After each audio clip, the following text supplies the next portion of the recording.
بسم اللہ الرحمن الرحیم۔ السلام علیکم دوستو، 60 دن کے انگریزی بول چال کورس انگلش ایکسپرٹ میں خوش آمدید۔ دوستو، پچھلے سبق میں ہم نے انگریزی زبان میں سلام دعا کے طور طریقوں کے بارے میں سیکھا، اور آج کے سبق میں ہم انگریزی زبان میں رائج مختلف قسم کے تعظیمی یعنی کہ مہذب الفاظ کے بارے میں سیکھیں گے۔ جیسا کہ آپ جانتے ہیں کہ اردو زبان میں کسی بھی شخص کو عزت دینے کے لیے جمع کا صیغہ استعمال کیا جاتا ہے، مگر انگریزی زبان میں ایسا نہیں ہوتا، بلکہ کچھ مخصوص الفاظ کا استعمال کیا جاتا ہے جن سے کسی دوسرے کے لیے عزت و احترام کا اظہار ہوتا ہے۔ تو آئیے ان الفاظ کی مشق کرتے ہیں۔ سر، میڈم۔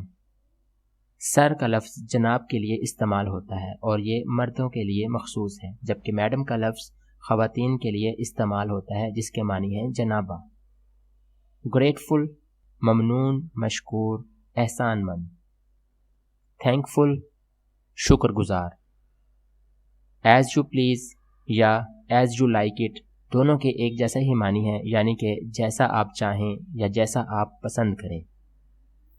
کائنڈلی، مہربانی سے۔ ہیپیلی، خوشی سے۔ گلیڈلی، اس کا معنی بھی خوشی کے ساتھ ہی ہوتا ہے۔ پلیز، برائے مہربانی۔ مے، سکنا۔ مے کا لفظ کین کی جگہ استعمال کیا جاتا ہے جب ہم کسی کام کو کرنے کے لیے کسی سے اجازت طلب کرتے ہیں۔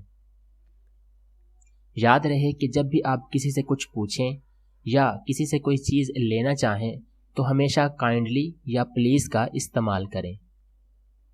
اس کی مثال ہم یوں لے سکتے ہیں: مہربانی فرما کر مجھ پر یہ احسان کیجیے۔ Kindly do me this favour. برائے مہربانی مجھے ایک کپ چائے دیجیے۔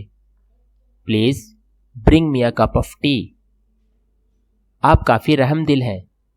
You have been kind enough. برائے مہربانی مجھے ایک کپ چائے دیجیے۔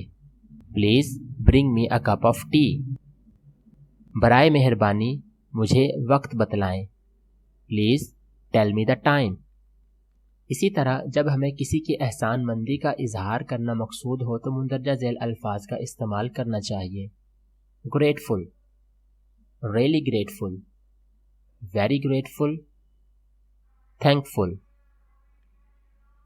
اب ہم اس کی کچھ مثالیں دیکھتے ہیں۔ مسٹر احسن، میں آپ کا احسان مند ہوں۔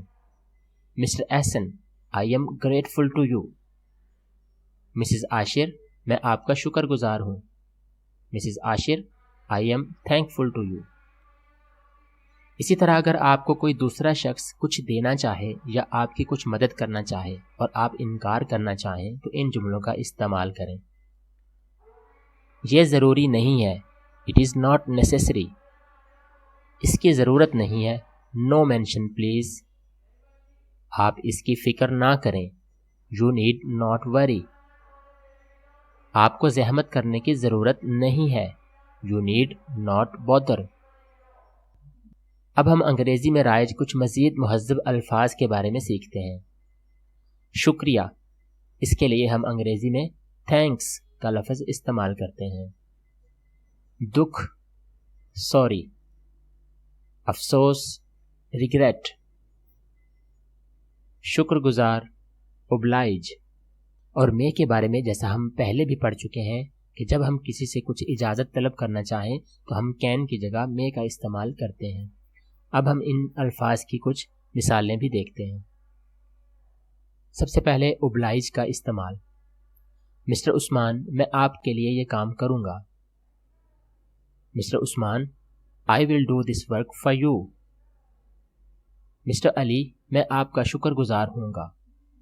اب مسٹر علی جو ہیں وہ مسٹر عثمان کا جواب دیتے ہوئے کہتے ہیں کہ میں آپ کا شکر گزار ہوں گا، تو اس میں وہ اوبلائج کا استعمال کرتے ہیں: mister Ali, I shall feel obliged, یعنی علی کہنا چاہ رہے ہیں کہ میں آپ کا شکر گزار ہوں گا۔ اسی طرح ریگریٹ کا استعمال دیکھتے ہیں: عثمان، کیا تم خریداری کے لیے جاؤ گے؟ Usman, will you go for shopping? Ali, افسوس، ابھی ممکن نہیں ہے۔ Ali, regret, not possible now. As you like it or as you please it کا استعمال: عثمان کیا میں آپ کی تقریب میں آ جاؤں؟ عثمان shall I join your party؟ علی جیسا آپ کی مرضی، جیسا آپ پسند کریں۔ علی as you like it، as you please it۔ سر یا میڈم کا استعمال اور میں کے ساتھ ہم ان الفاظ کو کس طرح استعمال کر سکتے ہیں؟ سر کیا میں اندر آ سکتا ہوں؟ may I come in sir? Madam کیا میں یہ کر سکتا ہوں؟ may I do that ma'am؟ تو آپ ان دونوں جملوں میں دیکھ سکتے ہیں کہ کس طرح ہم کسی سے اجازت طلب کرنے کے لیے کین کی جگہ may کا استعمال کرتے ہیں۔ اب ہم happily کا استعمال سیکھتے ہیں۔ آپ یہ کام بخوشی کر سکتے ہیں، you can do it happily۔ آپ خوشی سے وہاں جا سکتے ہیں، you can go there happily۔ جی تو دوستو، یہ تھا ہمارا آج کا سبق۔ امید ہے آپ کو مہذب الفاظ کے بارے میں اچھے سے سمجھ آ گئی ہوگی۔ اگر پھر بھی آپ کا کوئی سوال ہو تو آپ ہمیں کمنٹ باکس میں کمنٹس کر سکتے ہیں، اور اگر آپ اس سبق کی PDF حاصل کرنا چاہتے ہیں تو اس کا لنک نیچے ڈسکرپشن میں دے دیا گیا ہے، آپ وہاں سے PDF ڈاؤن لوڈ کر سکتے ہیں۔ اور اگر آپ اس سبق کی مشق ہمارے ساتھ واٹس ایپ پر کرنا چاہیں تو واٹس ایپ گروپ کا لنک ڈسکرپشن میں موجود ہے، آپ ہمارا گروپ جوائن کر سکتے ہیں۔ اگلے سبق تک کے لیے اجازت دیجیے، اللہ حافظ۔